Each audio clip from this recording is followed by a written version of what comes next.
The story opens on a bitterly cold frontier winter, a season that feels less like nature and more like a test of human endurance.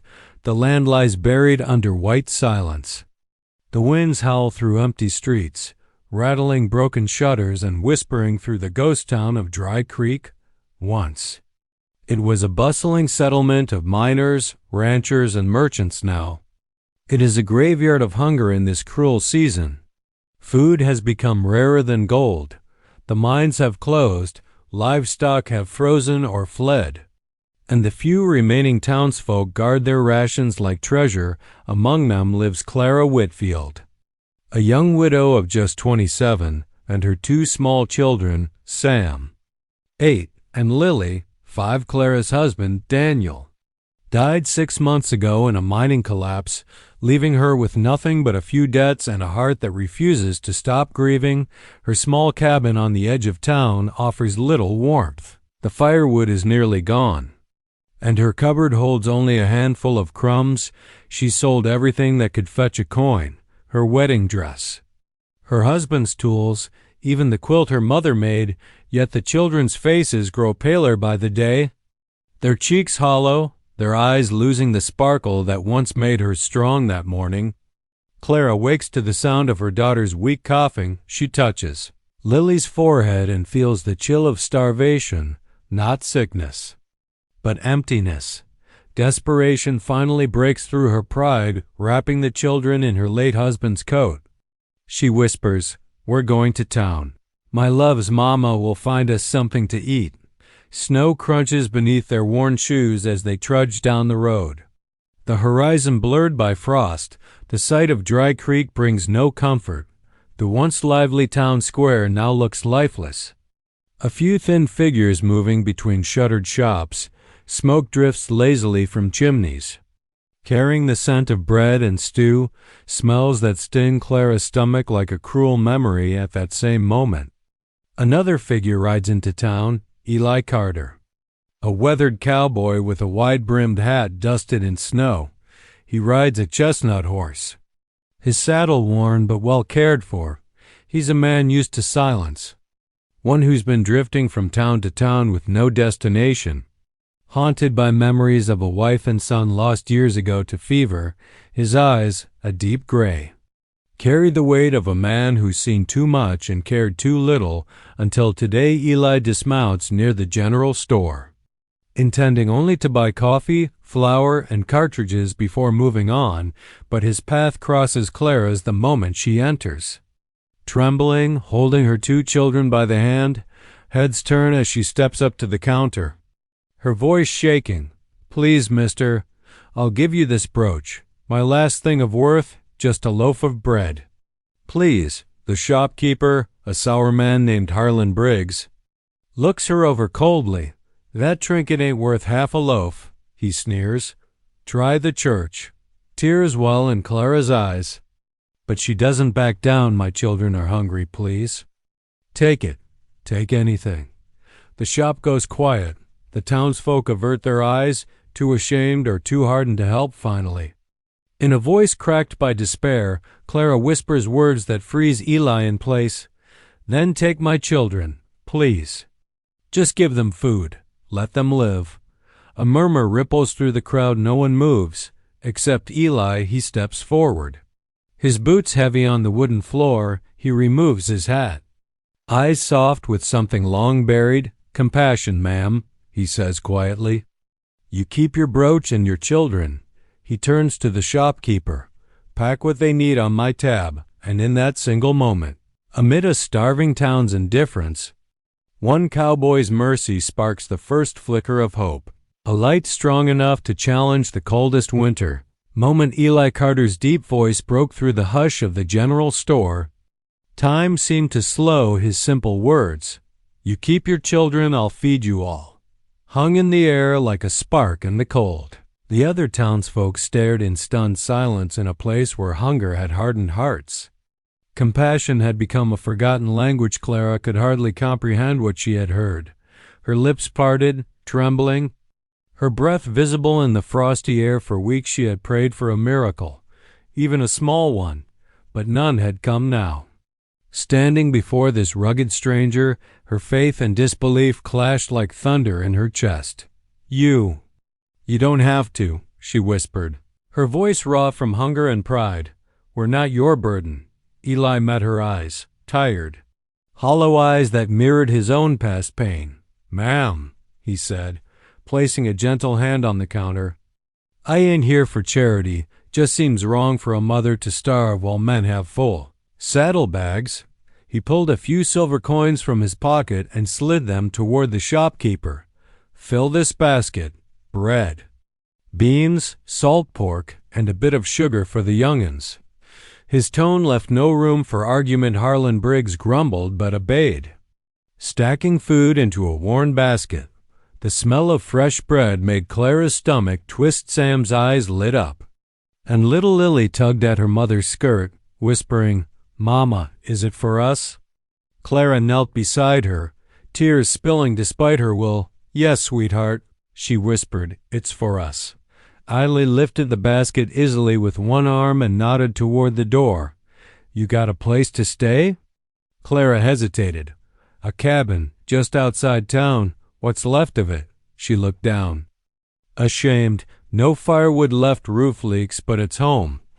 Eli studied her for a moment, the thin shawl around her shoulders, the cracked boots, the pale faces of her children. He had seen desperation before, in towns struck by drought, in soldiers abandoned after wars, but never had it.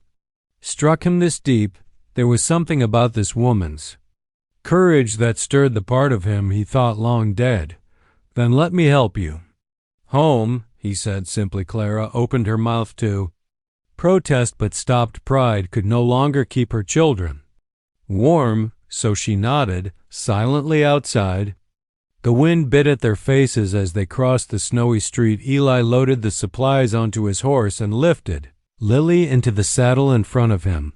The little girl clung to his coat, her tiny fingers gripping the rough leather. Sam trudged beside his mother, and together they made their way toward the edge of town. Along the road, Clara spoke softly, as though afraid to disturb the silence of the falling snow. "You must think me pitiful," she said. Not looking at him, Eli shook his head. "I think you're stronger than most. Takes more grit to ask for help than to die keeping quiet." Those words settled over her like warmth for the first time in months. She didn't feel invisible when they reached the small cabin, a crooked structure half buried in snow. Eli dismounted and looked around. It was humble, nearly falling apart. But he saw what she saw. Hope. He carried the food inside, set it on the table, and glanced at the hearth. The ashes were cold. "I'll fetch wood," he said before she could reply. He was already outside, splitting logs with swift, sure strokes. Clara watched from the doorway, her heart heavy with gratitude she couldn't voice inside. Sam and Lily giggled softly for the first time in weeks as they tore small pieces of bread when Eli returned. He stacked the wood by the fire, lit it, and stood back as the warmth began to spread. The flames flickered against his weathered face, casting shadows that hinted at the man beneath the silence, a man who had lost much but still carried enough goodness to share. Clara stepped forward, her voice trembling. "Why are you doing this?" Eli paused, staring into the fire. "Because someone once did it for me," he said quietly. In that single moment, two broken souls, a widow and a wandering cowboy, began to rebuild something far stronger than a fire. They began to rebuild faith. The storm passed during the night, leaving the land cloaked in silence and snow. When dawn came, soft light streamed through the cracks of the cabin walls, painting the room in gold. Clara awoke to the smell of coffee, real coffee, and for a moment she thought she was dreaming. Then she saw Eli at the hearth, quietly stirring the pot while the children slept near the fire, bundled in old quilts for the first time in months. She felt safe. "Morning," Eli said without turning around.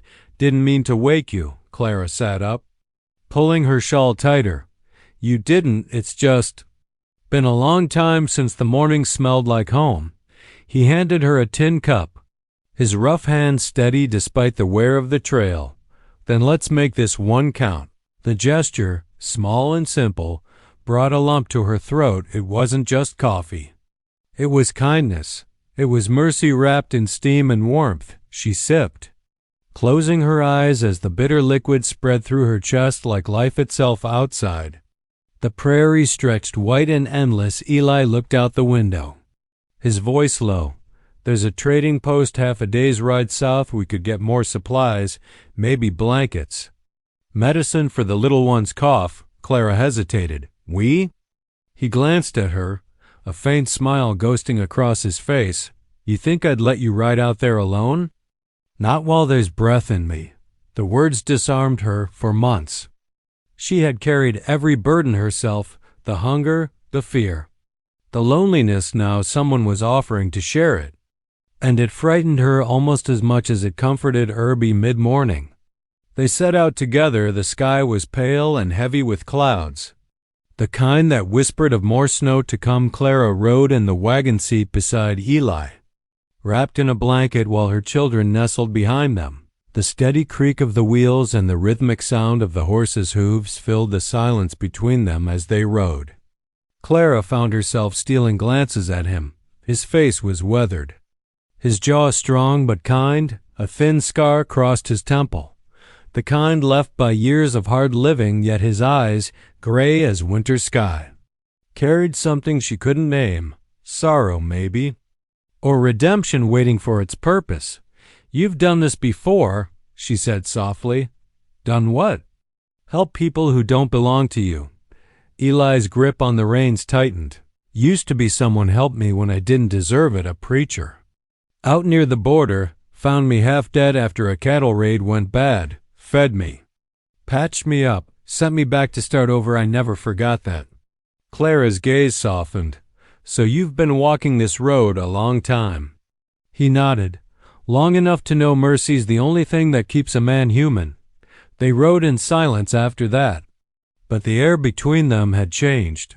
It was no longer the silence of strangers. It was the quiet understanding of two lives meeting halfway between loss and hope. By the time they reached the trading post, the clouds had begun to break. The sun shone faintly through, lighting the snow like silver dust. Clara helped unload the wagon while the children chased each other in the snow, laughter echoing through the air, a sound Eli hadn't heard in years watching them. He felt something shift deep within him, a stirring, a warmth that had nothing to do with the fire he carried in his saddlebag. Clara turned toward him, her eyes bright with gratitude. "You didn't just save us, Mr. Carter, you reminded us how to live." He looked at her for a long moment before replying. "Name's Eli," he said quietly, "and ma'am, I think you're the one reminding me." As they set off toward the horizon once more, the road ahead was uncertain, but it was no longer empty. Each mile they traveled was a step toward healing, toward grace, toward something greater than either had dared to dream. They had begun the journey not just to survive, but to rediscover mercy, the kind that saves both the giver and the receiver. By the time Eli and Clara returned from the trading post, the sun was setting behind the far hills, staining the snowfields crimson and gold. The wind had quieted, leaving a soft stillness that seemed almost sacred. The little cabin, once a shell of despair, now stood against the glowing sky, smoke curling from its chimney. To anyone else, it might have looked ordinary, but to Clara, it was beginning to feel like a home again. Eli unloaded the wagon.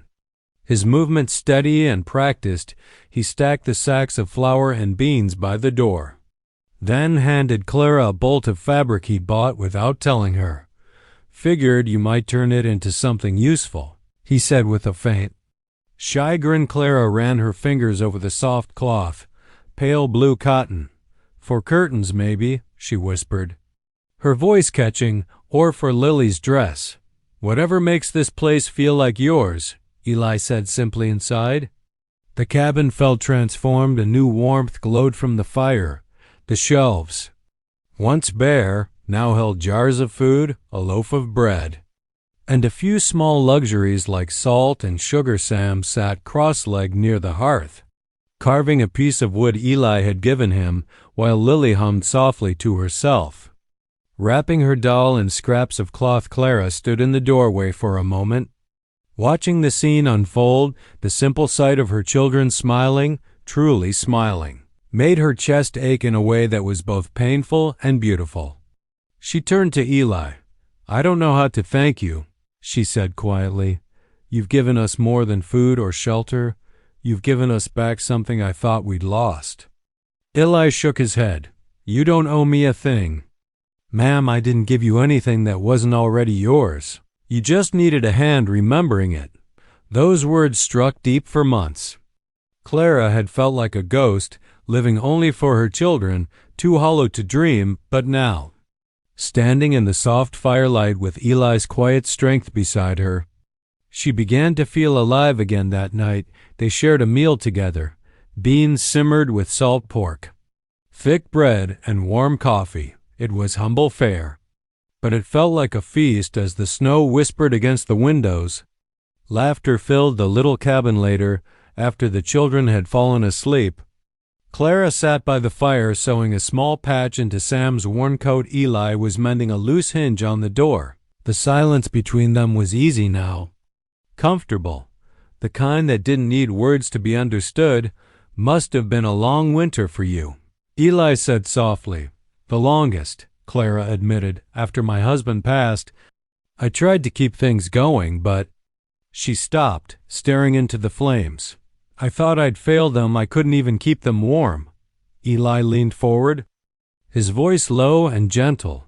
"You didn't fail, you survived. There's a difference." She looked up at him then, truly looked, at the lines on his face, the quiet sorrow in his eyes, the steadiness of his hands. He wasn't just a man who'd shown mercy. He was someone who understood loss, someone who carried his own ghosts and still chose kindness. Outside, the wind picked up again, brushing snow against the walls, but inside, the fire burned strong, steady, a symbol of something neither of them had expected to find. Renewal. When Eli finally stood to leave, Clara rose too. "You'll come back?" she asked before she could stop herself. He hesitated, meeting her gaze. "If you'll have me?" Her answer was a smile, small, trembling, but filled with something brighter than gratitude. "You'll always be welcome here." Eli Carter, as he stepped out into the night, he turned once to look back through the window. He saw Clara tucking in her children, the firelight wrapping her in gold for the first time in years. The cowboy felt the stirrings of peace, the quiet realization that sometimes saving others was the surest way to save yourself. And as the stars emerged above the endless prairie, that little cabin, once forgotten by the world, glowed like a beacon. A home had been reborn. Winter settled hard over the plains, snow blanketed the land like a shroud, and the wind howled through the canyons with a voice that seemed to remember every sorrow ever carried across the frontier. Inside the small cabin, the fire still burned, but its warmth was hard-won, every stick of wood split by Eli's hands, every meal stretched by Clara's quiet ingenuity. Yet beneath that fragile peace, trouble was stirring. Word had spread through the nearby town, whispers about the starving widow who suddenly had food, firewood, and a stranger's protection. Some said Eli had gone soft. Others claimed he'd stolen from the ranchers he once rode with. A few even muttered that Clara was no widow at all, just a woman who knew how to use her tears to trap a man's pity. When Eli rode into town one bitter afternoon to trade for more flour, those whispers met him like a cold slap. "Carter," the storekeeper drawled, leaning on the counter. "Heard you've been keeping company with that widow out by the ridge. Mighty charitable of you. Some folks are saying she ain't worth the trouble." Eli's jaw tightened. "Reckon those folks don't know her." The man shrugged. "Maybe, but charity's a funny thing, costs more than it's worth." Most times, Eli paid for the flour without another word and left, the weight of judgment heavy on his shoulders as he mounted his horse. He noticed a group of ranch hands watching him from the saloon porch, their eyes sharp, their laughter cruel. He had seen that look before, in men who needed someone weaker to blame for their own misery by the time he returned to the cabin. Dusk had fallen, the snow was coming down hard. Turning the world into a blur of white, Clara met him at the door, worry creasing her face. "You're late," she said softly. "I thought something happened." "Nothing I couldn't handle," he answered, setting down the sack of flour, but the tension in his voice betrayed him. She studied him for a long moment. "They said something, didn't they?" He looked away, removing his gloves. "Towns always got talk, don't matter." "It matters to you," she said gently. Eli sighed, rubbing a hand over his face. "Folks think a man's weak for helping. They'd rather see others starve than question their own hearts." Clara stepped closer, her voice barely above a whisper. "Then let them talk. You did what no one else would. You saved us." For a moment, their eyes met, two souls weathered by hardship, bound now by something neither had planned for, faith in each other. But even as the firelight softened the shadows between them, danger loomed outside that night. The trouble came to their door. A loud pounding shattered the quiet. Eli grabbed his rifle and opened the door to find three men standing in the snow, faces red from drink, eyes full of malice. "Well, if it ain't the hero himself," one sneered. "Heard you been playing family with that widow. Thought we'd come see what kind of charity's worth free meals and warm nights." Eli stepped outside, his voice calm but iron-edged. "You boys had best turn around and head home. Ain't nothin' for you here." "Or what?" The man laughed. "You'll shoot us over a beggar woman?" The wind howled between them. Sharp and bitter. Clara appeared in the doorway behind Eli. Clutching Lily to her chest, Sam stood beside her, his small frame trembling. Eli's hand didn't shake. "I said, leave." Something in his tone, cold, certain, made the men hesitate after a tense moment. They spat curses into the snow and stumbled back toward town.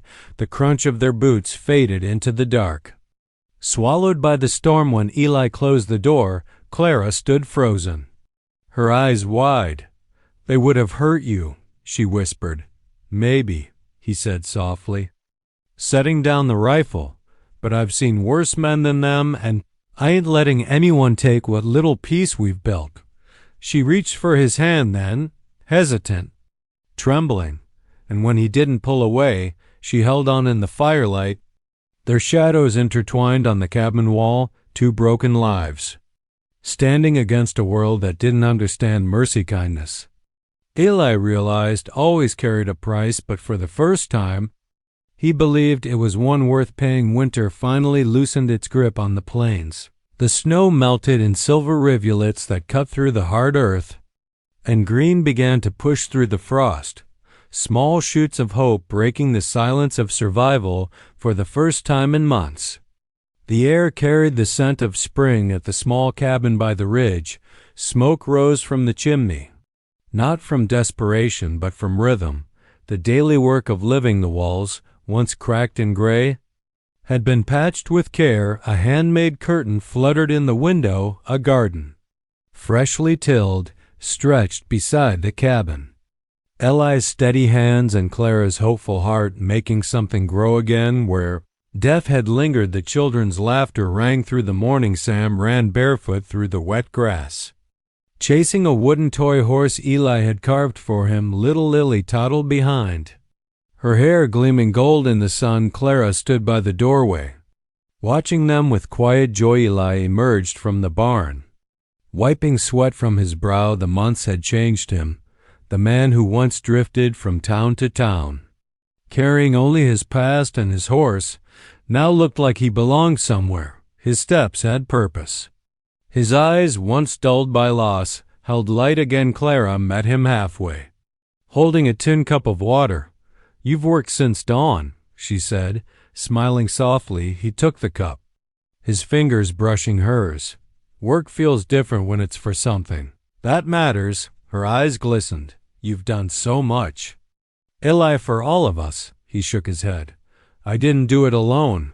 He nodded toward the cabin. Toward her. You made this place a home again. The words lingered between them, tender and unspoken.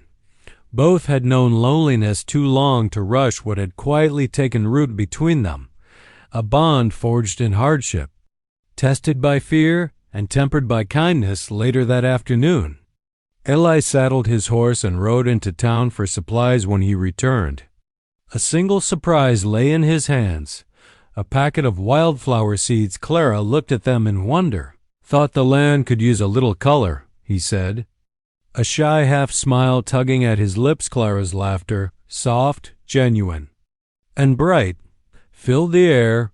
Together they planted the seeds in the soil near the porch, their hands brushing as they worked. The earth was cool, fragrant with promise that night. As dusk fell and the stars blinked awake one by one, the family gathered by the fire. Eli told stories from his days on the trail, not the violent ones, but the kind that made the children laugh. Clara stitched quietly beside him, her heart full in a way she hadn't felt since before the world had turned cruel, when the children had fallen asleep.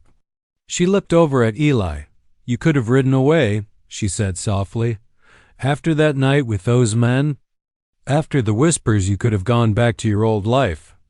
Eli gazed into the fire for a long moment before replying, Ridden away was all I ever did. Never found a place that gave me a reason to stay, till now. Clara's eyes shimmered in the firelight. She didn't speak, but she reached out, laying her hand over his. The silence between them said everything words couldn't outside. The wind carried the scent of thawing earth. A new season was rising weeks later.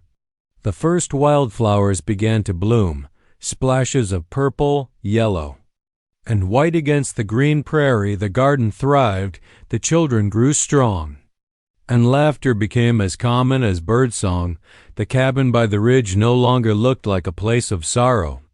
It stood proud, alive, a testament to what mercy could build from ruin. One morning, as the sun broke over the horizon, Eli stepped outside to find Clara standing barefoot in the dew, her hands lifted toward the sky, eyes closed in silent gratitude. The light touched her hair, and for a moment she looked like something holy, not because of faith, but because of survival. Eli joined her, wrapping an arm gently around her shoulders. Together they watched the sun climb higher, spilling gold across the plains. They had walked through hunger, fear, and judgment. They had paid the price for kindness and been rewarded with something greater, peace. And in that quiet morning light, surrounded by laughter, love, and the promise of spring, they both knew the dawn wasn't just new for the land, it was new for them.